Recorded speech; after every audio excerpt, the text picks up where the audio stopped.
De hecho, no es una presentación mía, sino que es una presentación de Walter Freudmann, que es uno de los fellows que está trabajando actualmente en la Universidad de Lovaina con Dirk Timmerman en el desarrollo de los modelos IOTA. Así que él amablemente me envió esta presentación para poder compartirla con ustedes. Entonces, lo que vamos a evaluar en esta conferencia es todas las patologías anexiales que podemos encontrar en las mujeres embarazadas. Vamos a ver la incidencia, la historia natural, las características ecográficas de lesiones específicas, y vamos a evaluar también otras patologías pélvicas que se pueden observar en el embarazo. Una pregunta antes de comenzar. ¿Ustedes le ven los ovarios a las pacientes en el primer trimestre o no? Sí. ¿De rutina? Sí. Ya, muy bien, los felicito. Porque en el centro donde yo trabajo son muy pocos los que les vemos los ovarios a las pacientes embarazadas. Y la verdad es que no nos quita más de 5 minutos y es de gran ayuda cuando tenemos lesiones anexiales y las podemos detectar ya en la primera ecografía del embarazo. Entonces, no se hace, en teoría, no se buscan los ovarios de rutina en la ecografía. Sin embargo, si lo hiciéramos de esa forma, claramente aumentarían las tasas de detección de la patología anexial. La incidencia es variable, va desde 1 en 81 a 1 en 8000 embarazos, y estas diferencias también están dadas por los criterios ecográficos y también por la duración de los embarazos, de las pacientes embarazadas que ingresan a los estudios, porque recuerden que también estos estudios, cuando se hacen en Europa, hay muchas que deciden terminar con los embarazos de forma electiva.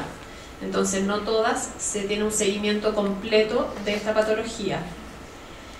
Por suerte, la incidencia de malignidad es baja, va del 1 al 8%, y la mayoría, cerca del 70%, se resuelven de forma espontánea. Es decir, la mayoría de las veces que encontremos lesiones anexiales en el embarazo van a ser quistes funcionales. Hay que tener ojo, por esto mismo, como la mayoría de las veces son funcionales, tenemos que ser bien críticos y aumentar nuestro punto de corte para decidir si se opera o no se opera, pensando en que un mínimo porcentaje de esas pacientes nomás va a requerir cirugía y que el resto es ideal hacerle un seguimiento, porque mucha de esta patología va a desaparecer de forma espontánea.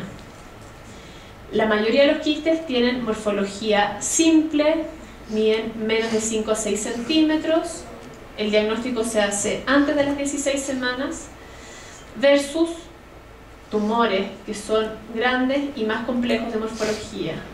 O sea, la mayoría de las veces nos encontramos con quistes simples y de un tamaño intermedio o pequeño.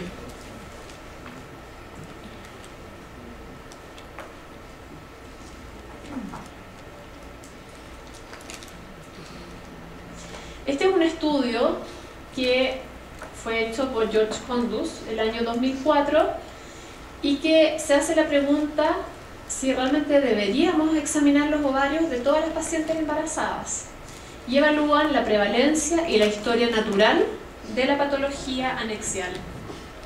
Trabajó en conjunto con Tom Bond, que en ese minuto George Kondus estaba en Londres formándose. Él actualmente forma parte de un grupo australiano que trabaja en una Early Pregnancy Unit. Y en este caso, en un hospital en St. George de Londres, ingresaron 3000 pacientes consecutivas con embarazos menores de 14 semanas. Los criterios de inclusión eran quistes simples mayores de 25 milímetros, porque menos de ese tamaño habitualmente son totalmente funcionales o imágenes foliculares, y también quistes complejos de cualquier tamaño.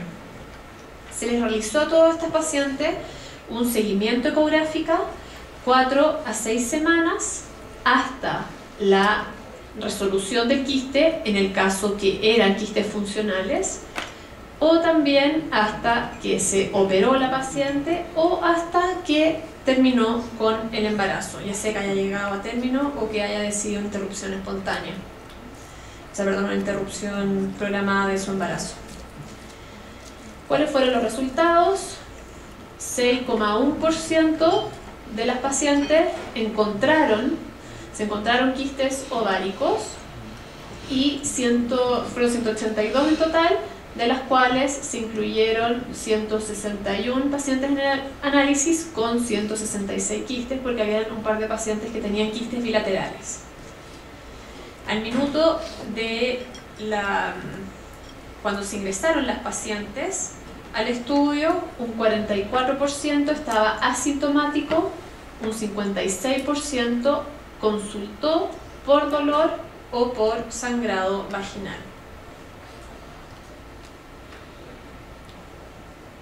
En esta tabla se ven las características del diagnóstico presuntivo de la ecografía, porque recuerden que no todas estas pacientes terminaron en cirugía.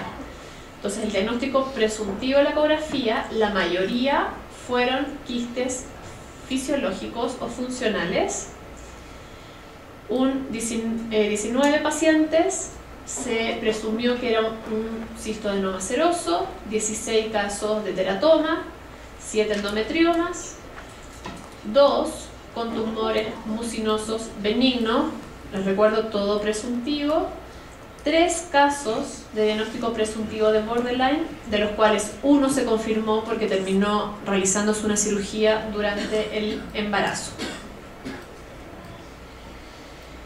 En esta tabla pueden ver la evolución de los quistes, del total de pacientes.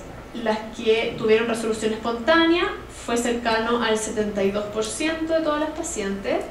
Hubo un 24% de los casos en que persistió posparto la lesión y hubo 7 pacientes, que equivale al 4% de las ingresadas al estudio, solo 7 pacientes debieron requerir una cirugía durante el embarazo, 4 de ellas de forma aguda, principalmente por dolor o por sospecha de torsión. Y estos son los 7 casos que ustedes pueden ver acá en la tabla y vean las histologías. Un dermoides, un cistoadenoma seroso, endometrioma, otro que dice solamente benigno infartado, un borderline mucinoso y otros 2 cistoadenomas serosos. Este es otro estudio del año 2003, publicado en British Journal of Obstetrics and Gynecology, y acá se incluyeron 6.600 pacientes con embarazos intrauterinos. En estos pacientes hubo 82 quistes que se evaluaron en 79 mujeres y el 86% de estas pacientes eran asintomáticas, no tenían molestia.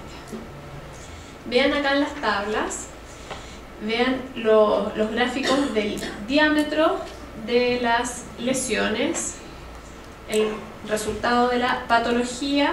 2 fueron funcionales, los que eran quistes simples, que fueron en total 39, 2 fueron funcionales. Acá otro porcentaje se redujo más del 50% y solo 10 casos persistieron después de terminar el embarazo. De este grupo tuvieron cirugía 5 casos y todos terminaron siendo cistoadenoma seroso, los que comenzaron con la evaluación de la sospecha un quiste simple.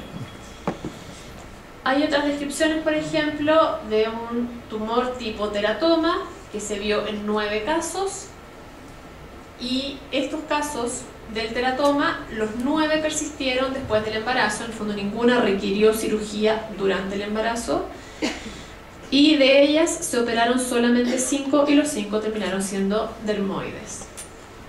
¿Qué pasó respecto a los borderline? Que siempre nos preocupa cuando tenemos la sospecha de una paciente embarazada. Tuvieron 5 casos en el cual sospecharon un borderline.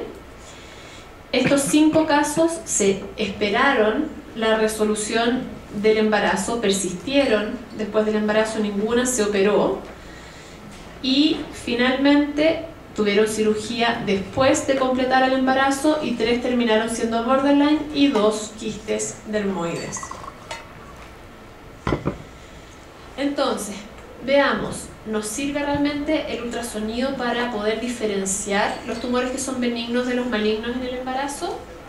Para eso podemos utilizar nuevamente la evaluación subjetiva, podemos usar los modelos diagnósticos, IOTA, RMI. Sin embargo, ojo, podemos utilizarlos, pero no están validados ni tenemos estudios para evaluar el rendimiento de los modelos IOTA en pacientes embarazadas. Por eso uno de los criterios de exclusión para todo el estudio IOTA es que la paciente no esté embarazada. ¿Ya? Y lo importante es la necesidad de la estandarización de la descripción de las características ecográficas, que probablemente la descripción es similar a la población no embarazada.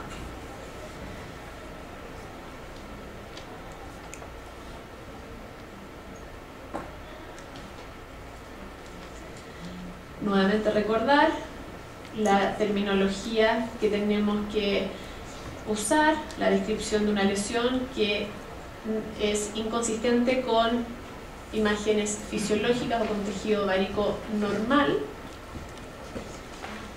Un repaso de las definiciones, ahí ven por qué el componente sólido, o sea, la imagen hiperecogénica del quiste dermoides no se considera un componente sólido en sí, sino que es este tejido amarillento, grasa, pelos, etc.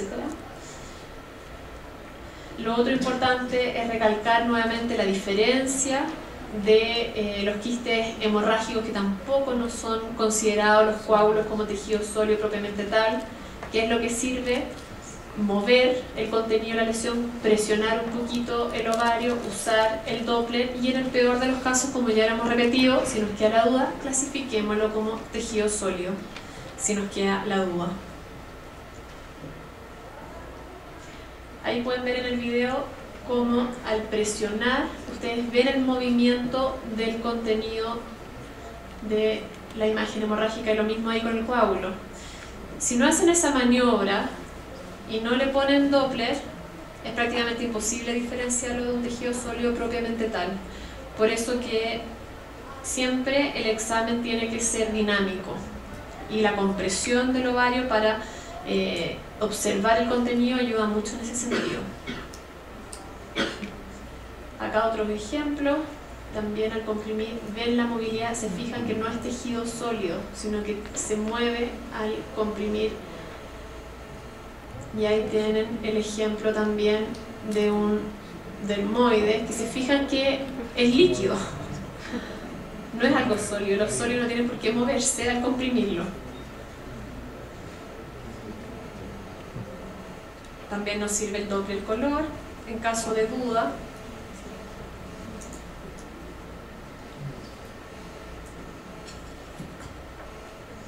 Las definiciones de las proyecciones papilares. Esto vamos a pasar más rápido porque ya lo hemos revisado bastantes veces. Hay una imagen de un tabique incompleto, que se fijan, se ve durante la evaluación dinámica. Y nuevamente recalcar que la terminología IOTA sí nos sirve en el embarazo, porque estamos hablando todos el mismo idioma y los vamos a clasificar de la misma forma. Vamos a revisar entonces. Primero vamos a evaluar lesiones benignas anexiales, vamos a evaluar lesiones no neoplásicas o funcionales del ovario, neoplasias benignas y las lesiones benignas que no son de origen ovárico.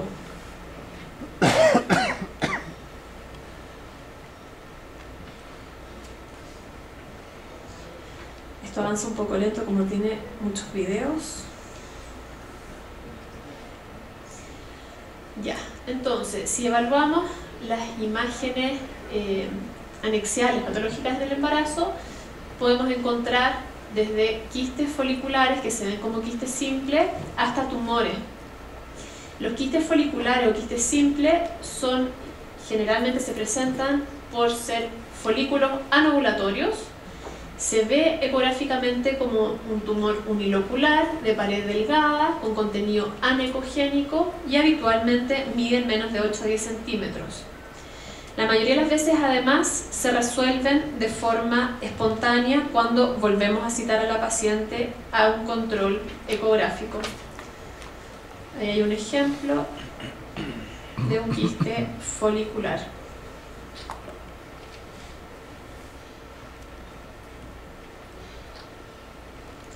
Podemos encontrarnos con cuerpos lúteos quísticos, que el origen es la ovulación, y hay casos que estos cuerpos lúteos se llenan de líquido, se ve una pared gruesa, el anillo de fuego, el Doppler, a veces se puede ver un poquito un entramado tipo reticulado, que es sugerente de que hubo hemorragia, y habitualmente también se resuelve después de las 14 a 16 semanas.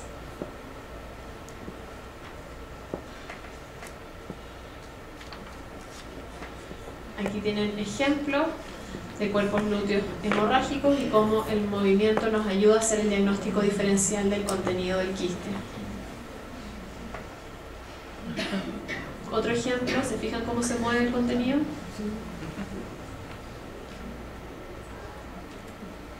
Otro cuerpo lúteo hemorrágico con un coágulo adherido a la pared.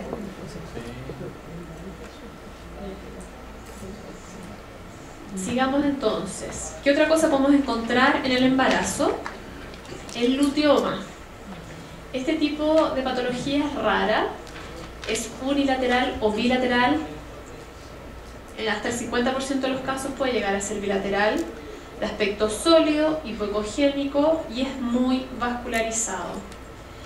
Generalmente es asintomático, en un tercio de los casos se puede ver signos de virilización y también habitualmente regresa posparto.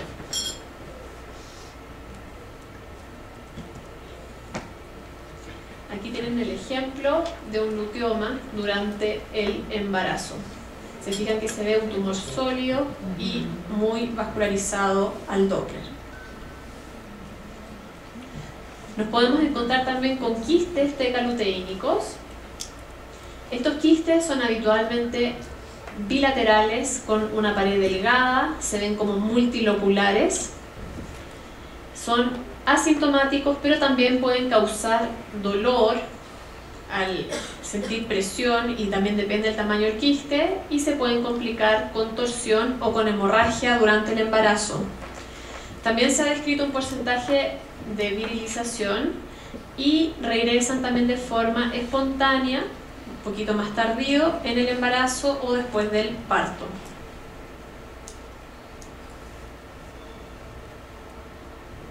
¿Cómo se ven los quistes tecaluteínicos? Ahí tienen un ejemplo. Es un tumor grande que se ve multilocular. Ahí se ve el útero con el embarazo. Y esta es la macroscopía. Quistes tecaluteínicos. Si ven el tamaño, muchas veces hay que llegar a cirugía por dolor o por torsión. Otro ejemplo.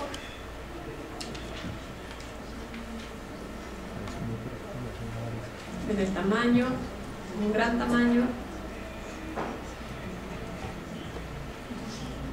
Y la evaluación con Doppler color también está muy vascularizado. Por eso el Doppler nos juega en contra cuando evaluamos tumores en el embarazo, porque por el mismo embarazo ocurre un proceso de desidualización que hace que haya neoangiogénesis y que la mayoría de los tumores se vean muy vascularizados. Aquí hay otro ejemplo.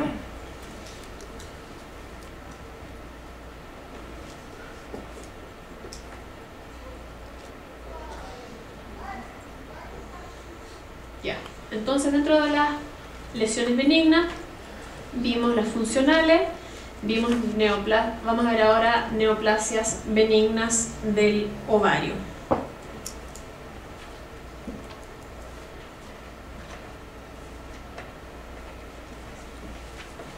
Lo más frecuente y común es encontrarnos con teratomas o quistes dermoides.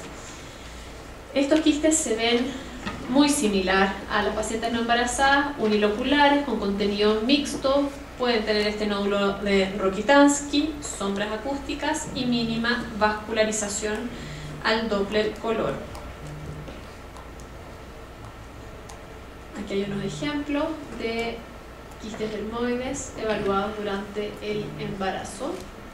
Se fijan, sin vascularización al Doppler color y ese contenido mixto con sombra acústica. Otro ejemplo, se fijan, ahí el contenido que es más denso, pero si se fijan en el contenido anecogénico se ven esas líneas hiperrefringentes que habitualmente refleja el contenido de pelos dentro del teratoma. El endometrioma, este sí es un diagnóstico diferencial que es muy importante hacerlo porque este es el que nos causa la mayoría de las veces problemas. Los endometriomas habitualmente son uniloculares, con el contenido tipo vidrio esmerilado, tienen escasa vascularización, pero el problema es que durante el embarazo pueden tener características atípicas, y muy atípicas, y se ven horribles a veces en el embarazo. La mayoría de las veces son asintomáticos.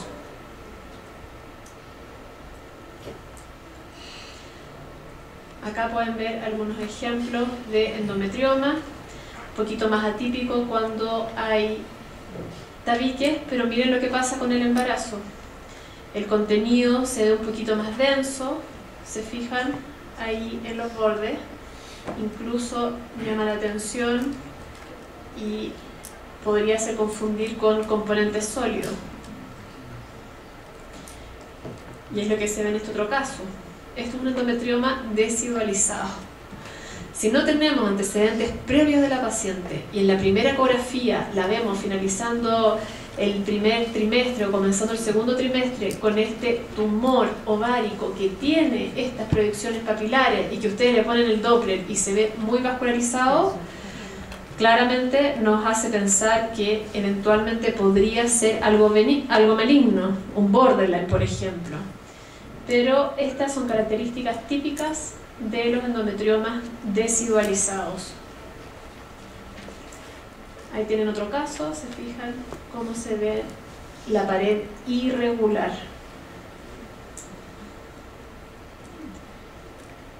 El proceso de desidualización se produce por cambios morfológicos y bioquímicos que van asociados a una reacción de los fibroblastos, a una reacción endometrial, estromal, que cambia las células deciduales, y esto es importante para el proceso de la invasión del trofoblasto y de la placenta en formación. Sin embargo, esta reacción puede ocurrir en el estroma ovárico y más asociado en los endometriomas en mujeres embarazadas.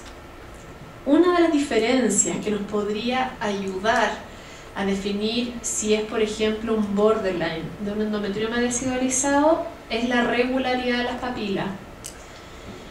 Ha sido lo único que se ha podido demostrar que ayudaría un poquito a poder diferenciar el diagnóstico, porque si se fijan, las papilas acá ven la superficie, generalmente es lisa, no se ve esa imagen como de coliflor irregular como en los borderline.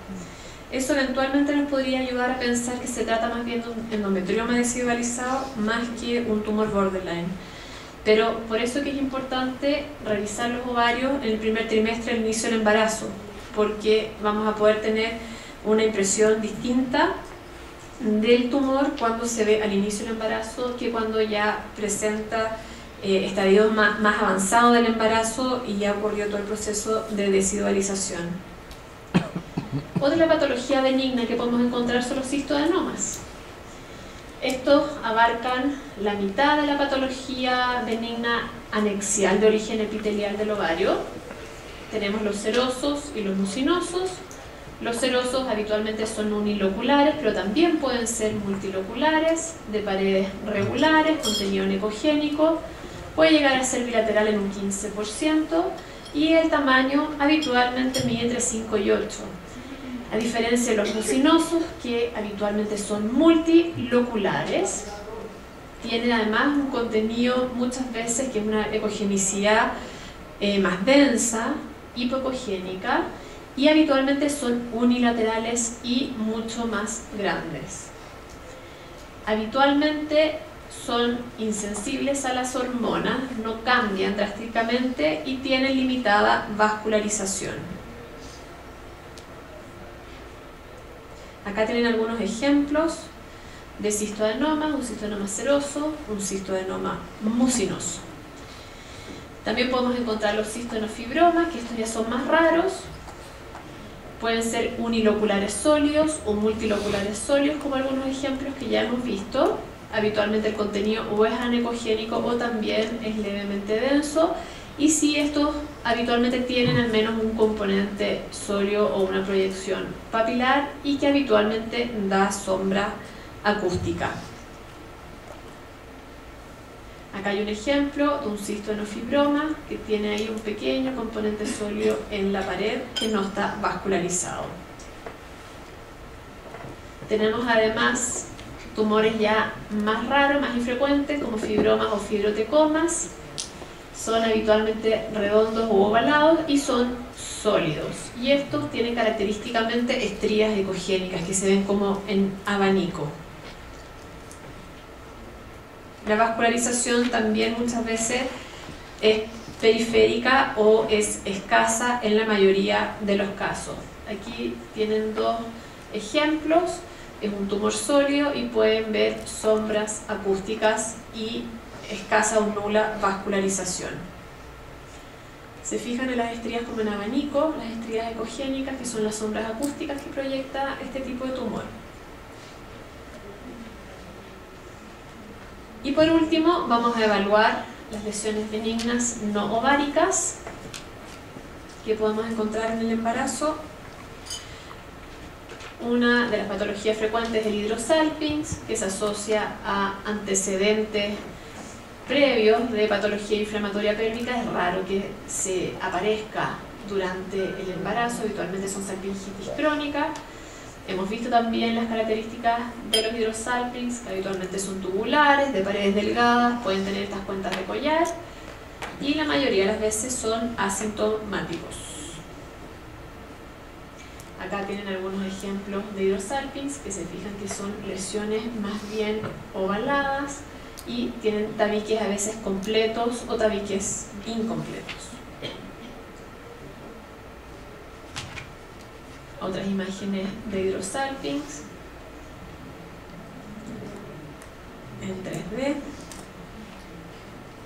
También podemos encontrar quistes paraováricos, que habitualmente son quistes uniloculares, no tienen significancia clínica, la verdad, y es importante poder diferenciar y, como vimos hoy día, apretar el abdomen para asegurarse que deslice y diferenciarlo de que sea de origen ovárico. Vamos a revisar ahora brevemente la patología maligna. Podemos encontrar tumores que son no epiteliales, tumores de células germinales.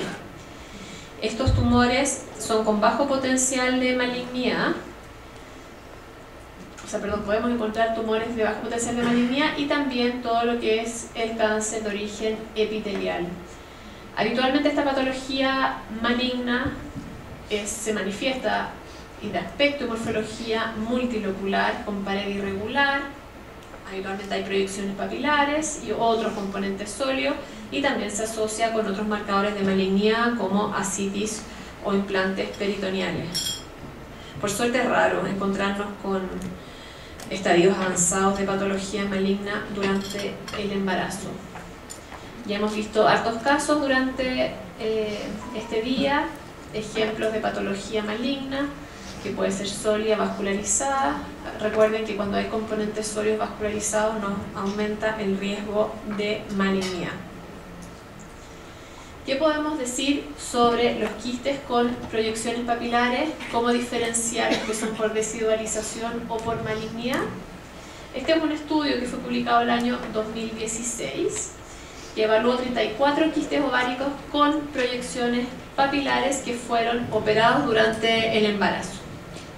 56% fue benigno, de los cuales 16 tenían un proceso de desidualización, 35% fueron borderline y 9%, es decir, solo 3, fueron tumores de ovario invasores, 2 teratomas inmaduros y un adenocarcinoma endometrioide. ¿Qué es lo que pudieron encontrar en este estudio?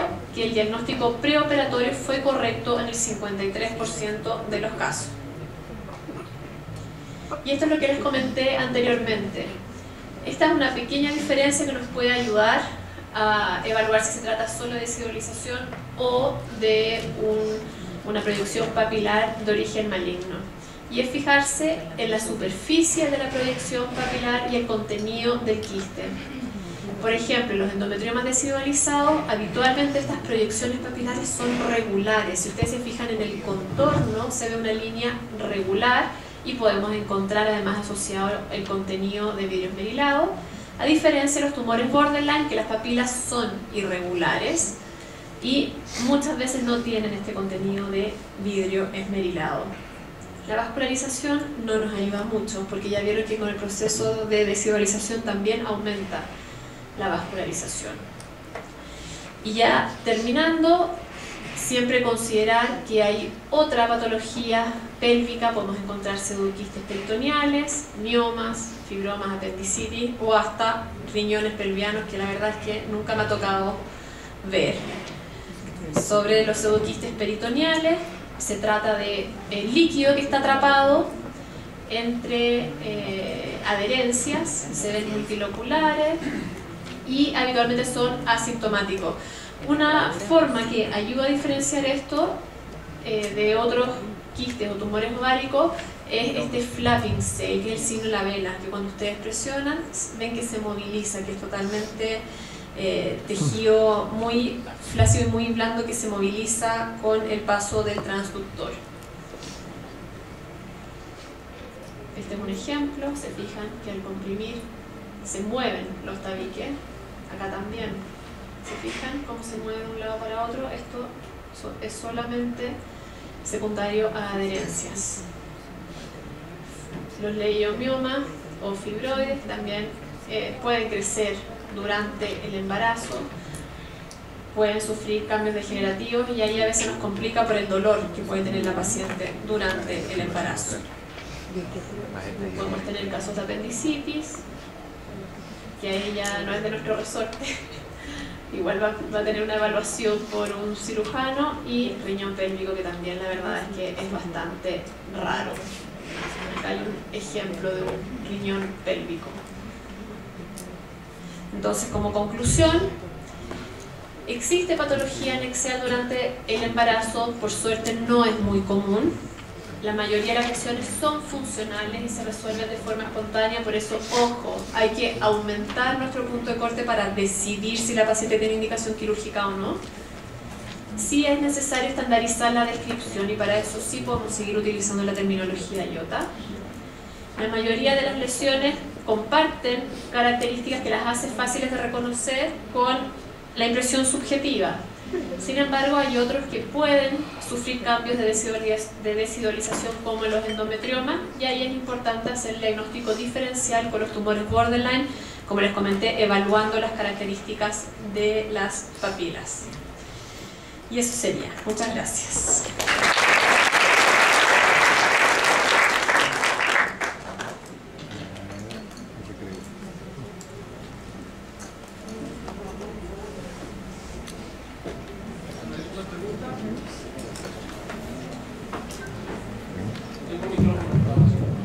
¿Hay alguna pregunta? Bueno, para salir rápido al cafecito, entonces estamos súper a tiempo, es que ha cumplido el horario espectacular, así que volvemos a las 4, ¿ok? El cafecito los está esperando.